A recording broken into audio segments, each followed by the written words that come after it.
It's time now for Back Pages tonight here on Sky Sports News, bringing you a first look at the sports stories in the morning's newspapers. Joining us are ESPN senior writer Mark Ogden and the Mirror's chief sports writer Andy Dunn. Welcome to you both. Let's quickly run through the back pages.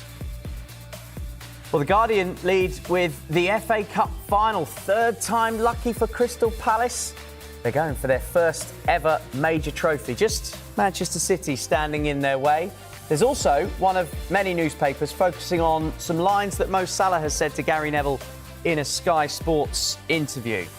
We'll get into all of that. Let's have a look at the Times, splashing with the FA Cup final. Can Palace upset football royalty? And that headline again, Mo Salah, the fans were wrong to boo Trent. And also Aston Villa rising to the occasion. Tottenham beaten 2-0 as Emery's team move back into the Champions League places, looking for back-to-back seasons. How about this from the Mirror? Put your shirt on us. Pep says City want the cup just as much as Palace do. There's lines from Oliver Glasner as well. He's going to wear a suit, switching away from his lucky jumper. I don't know how you feel about that. And Mo, don't boo Trent. That Salah story is going to keep on coming up. So let's start with Mohamed Salah and that interview that he gave to Sky Sports' Gary Neville about the treatment that Trent Alexander-Arnold received from Liverpool fans last weekend against Arsenal. He was, of course, booed by a lot of Liverpool fans. Not all, we have to say that. And we all know why. He's leaving and we all know where he's going. What do you make of Salah coming out and speaking in defence of Trent Alexander-Arnold, Andy? I think it's incredibly interesting. He's the first Liverpool player to explicitly criticise Liverpool fans for booing Trent Alexander-Arnold. The players and the manager have trodden the fine line.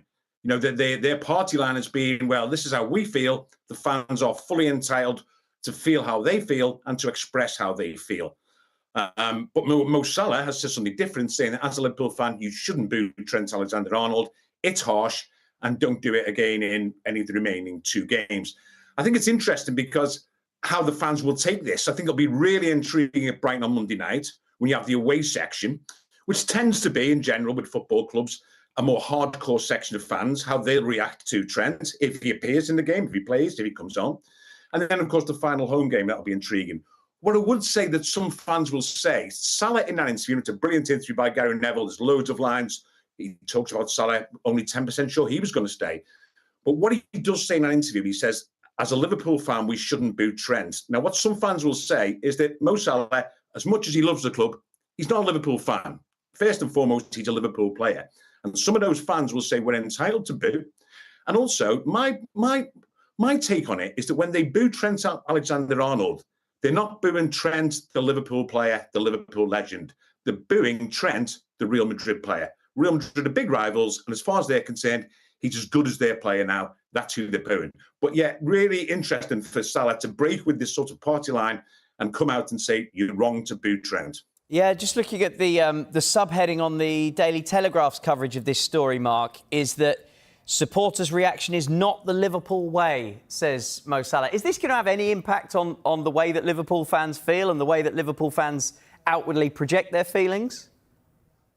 I think it will have an impact, yeah, because I think alongside maybe Kenny Dalglish and Steven Gerrard, Mo Salah's as big as it gets with Liverpool players, and what he says will have an impact on their fans. Certainly a lot of the fans. There will be some, as Andy says, that will do what they want to do because that's their right. But I think a lot will think, you know, if Mo Salah says we shouldn't boo, then we won't boo. And I think, obviously, the last home game is when the trophy lift will happen, when Liverpool get the Premier League trophy, and Trent will have to lift that trophy.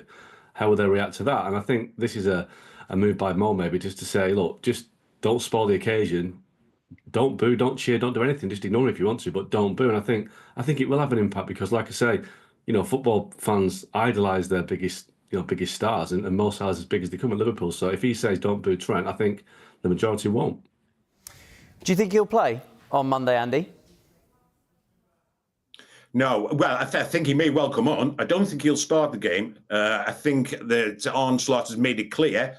And again, when Slot today, I was at the press conference today with Arne Slot, and when he was asked about, obviously, Jeremy Frimpong and the strong links with him, the first thing he said, well, listen, I've already got a very, very good right back who can play in that position in Conor Bradley. And I do think in such a big game, as in big as in the occasion, obviously not in the sense of it's any importance in the Premier League, I do think he'll have a show of faith in Conor Bradley and say, listen, you're on you guy here. You're the guy who's going to play this position. I think it would be really bizarre if he actually started Trent. It'd be like ceremonial, and he won't know the reaction. He may well come on to test it, but, I wouldn't be surprised if we didn't see him in that last game. Yeah, just picking out one of the quotes. I know these quotes have been running on Sky Sports News all throughout the day, but the Times have picked up on a quote where Salah said, Mark, it's his decision. It's not an easy decision. I said to him, I don't want to speak to you and don't make eye contact with me in your farewell because I really love him. I think it's going to be emotional for those guys that have shared a changing room with Trent all these years. Yeah, absolutely. He's been a crucial part of Liverpool's success since, probably 2018, 2019 when they started winning all their big trophies. But, Mo Salah does say in there that he's done everything he could for Liverpool and he wants a new challenge. And he's basically saying, respect that. And I think, Mo Salah has had several different challenges at Chelsea, at Roma, at Fiorentina, and Liverpool's his latest challenge, maybe his last challenge. But, why is Mo Salah allowed to have the right to roam around clubs and play for different clubs, but Trent Alexander-Arnold isn't? I understand it's because he's a homegrown player. He's from Liverpool. He's a lad that's living the dreams of many of their fans. But that doesn't mean he has to stay at Liverpool for his career, for the rest of his life. He's earned the right. I'd imagine he's done more than a lot of players who've left Liverpool in the past because he's delivered the trophies so desperate to win the Premier League and the Champions League. So I think Mo Salah is just stressing that point that, Trent Alexander-Arnold should leave with his head held high in the sense that he's won everything he could win with Liverpool and he's become one of the world's best players at Anfield. Yeah, let's stay with the Times main page. Villa rise to the occasion. Spurs beaten 2-0. Emery's team have moved into the Champions League places. So they were for a time fourth. They're now fifth because Chelsea also won. For Tottenham, though, it's a 21st Premier League defeat of the season, Andy. And I think, Chris, that is probably, it's 25 across all competitions. It's a stunning amount. It really is. It's really hard to comprehend. If you'd have said at any stage, prior to the start of the season, Tottenham are going to lose 21 league games. And by the way, if you then said, and the same manager will still be in charge at the end of that 21 Premier League losing streak, then you would have been run out of town. It's just the most bizarre season that you can imagine, in the sense that Ange Postecoglou is still bullish. He's still got the chance to get them into the Champions League, to win a trophy.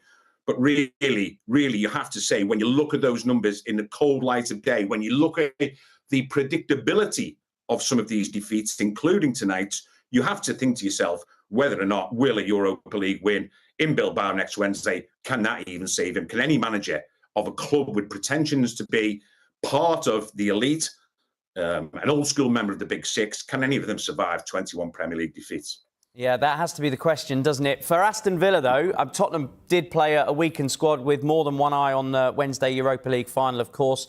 Aston Villa are doing everything they can to get back into the Champions League for a second season. That's their third win on the bounce, Mark. Yeah, Villa likely slipped out of it maybe a couple of weeks ago, but now they're really in a really good position. And their last game is Man United away, and we don't know what sort of Man United that will be. Will that be a Man United that's lost the Europa League final so that the mood is really, really flat? Or will it be a Man United that's won the Europa League final and has got the feet up? So I think Villa now are really kind of in a strong position because it looks like Forest they have to win at West Ham at the weekend, and the Forest have got Chelsea in the final day. So I think fixtures elsewhere are probably playing in Villa's hands. So, Villa have overcome the loss of Marcus Rashford, who's obviously been injured for maybe 2 or 3 weeks now. They've managed to work the January market really well, getting Asensio in as well. So I think they put everything into getting back in the Champions League, either by winning it or getting the top 5. And I think they just managed to turn the corner. I think that Villa will probably do it. I think they'll get a result at Old Trafford. And then it's a case of who finishes 5th. Yeah, camera keeps the dream alive is the headline for that particular story in your newspaper, Andy. But let's focus on Chelsea as well, because the Blues are nearly in Euro Elite. A little play on words there. Marc Cucurella's goal, getting them past Manchester United. Same situation as Tottenham, really. They're not putting out their best players because they've got the Europa League final to come. But again, another bad defeat for them. And Chelsea just doing all they can to get into the Champions League. Yeah, I actually saw them up at Newcastle on Sunday when ironically they played better with 10 men than they did with 11. But I still thought they looked a little bit short. But they're finding a way to do it. Enzo Maresca has said, he hasn't really had any grand ambitions, but clearly They want to get in the Champions League, and clearly they have a squad that's good enough. I mean, you mentioned he's rotated a bit, but that was quite a strong team this evening. Even though they've obviously got no striker now, with Nkunku injured and Nicholas Jackson suspended, they're almost limping into it. They had that run that took them back there into contention, and now they're almost limping into it. And you do get the feeling they'll complete the job at Forest next Sunday. And when you actually think of it, Maresca obviously plays down expectations, but really, Champions League really should be the absolute bottom line for their ambitions when they spend so much money on so many players. Finishing the season really well. That's the 6th win in their last 7 games in all competitions. The only defeat was that 2-0 to Newcastle. And if we look at the Telegraph front, full marks, Chelsea and also Villa winning to lift top 5 hopes. Which way are you leaning for? Which team do you think is going to miss out on that top 5 push, Mark? I think Forest will miss out. So, I mean, Forest are still in it just about, but I think they've got too much to do now. And then it's a case of, I think you're looking at Man City, Villa or Chelsea. Now, I just think I think Villa will get in. I think City will probably get in. I think Chelsea might just miss out. Even though they'll go to Forest on the final day and, Forest are out of it, I still think Chelsea might slip up. So I'm going to say that City and Villa will get in. But City have got Bournemouth at home on Tuesday, and we don't know what sort of shape City will be in after the cup final. Who knows? But it's really exciting because it has been a season that's a lot of predictability about it. The title race has finished really early. The relegation battle's finished really early. But this battle for the Champions League, I mean, it basically covers. Arsenal are still, on the brink of missing out, but I think they'll get the point they need. But it is interesting. I think it's going to be really exciting on the final week. Yeah, it's going to be a big game on Sunday live on Sky, Arsenal against Newcastle as well. We'll take a quick break, and when we come back, we'll look at more of the sports stories in the morning's papers, including this in The Guardian. 3rd time lucky. After near misses in 1990 and 2016, the Alan Pardew dance, Crystal Palace could win their first major trophy. We'll focus on the FA Cup final next.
You're watching Back Pages tonight. I'm Chris Latcham, joined by Andy Dunn and Mark Ogden, and we are getting right into it. We're going to focus on the FA Cup now. With this in The Guardian, it's Crystal Palace against Manchester City at Wembley on Saturday. And there's The Guardian back page. Third time lucky. Crystal Palace were finalists in 1990. They were finalists in 2016 against the other Manchester United club, Alan Pardew's dance, and they couldn't get over the line. Could this be third time lucky for Crystal Palace, Andy? Absolutely, it really could. I mean, I strongly fancy Crystal Palace. I'm judging on the evidence of the two semi-finals. I thought the Palace were magnificent against Aston Villa. City got the job done against Nottingham Forest, but Palace were absolutely magnificent. Their fans were superb. They're playing well at the moment on the evidence of their last game when they beat Spurs. City, on the other hand, struggled and couldn't beat Southampton. I look at this Palace side and I see players in form. I see Eberechi Eze, I see Salah, I see John Philippe Mateta, I see Mark Gay, and I just see a side that looks really confident. And it's a very, very special day for them. Now, I'm not saying it's not special for City, but there's bound to be a difference. You know, they've been there I think in the last 10 years or so, they've been to 12 finals or something strange, something silly, since 2010, 11 or whatever, EFL Cup and FA Cup finals. So there is a feeling that they're used to it. I just think that this just feels like something very special for Palace. I think they're playing very well, but they can play very well. I saw them, obviously they got hammered in the end at City, but they could have easily been 3 up when they were actually 2 up. They could have been 3 or 4 up in that game at the Etihad Stadium. And I strongly believe that the Palace will do it tomorrow. I really do. And what a great story that would be for the end of the season. Yeah, it certainly would. In the 2 games they've played each other this season, and indeed the last game of last season, Palace scored in the first 10 minutes, really went at City from the off mark. Is that the way that you would expect them to approach a big game like a final? Well, I'm not sure they have to make a fast start, but I think they'll go into this game with the confidence and the belief that they can do it. And I agree with Donny in the sense that I think there's a feeling about Palace this time. They're a team that have got players that will actually get in the City side. Adam Wharton, Mark Gueye, Eberechi Eze, they would get in the City team right now. So they're a team of players that are full of confidence. They know they can get big results against good teams. I mean, they went to the Emirates and won and beat Arsenal recently.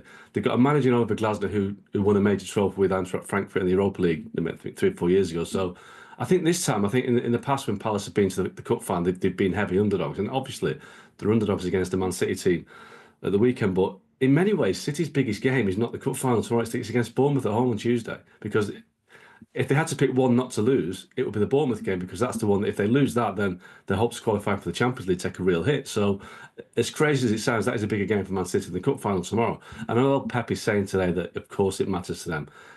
I'm not sure it matters as much as Crystal Palace. There's a real sense at Palace amongst the fans, amongst the players, that this is their time. City have had their time countlessly over the last 10 years. And, sometimes that edge goes missing. Erling Haaland's alluded to it in recent days, that the edge hasn't been there. City haven't been the same this season. I think Palace have got every chance of winning this cup tomorrow. Interesting. Very interesting. I like the angle that your paper, Andy, the Mirror, is going on. Put your shirt on us. Pep says that City want the cup just as much as Palace, as we've both alluded to.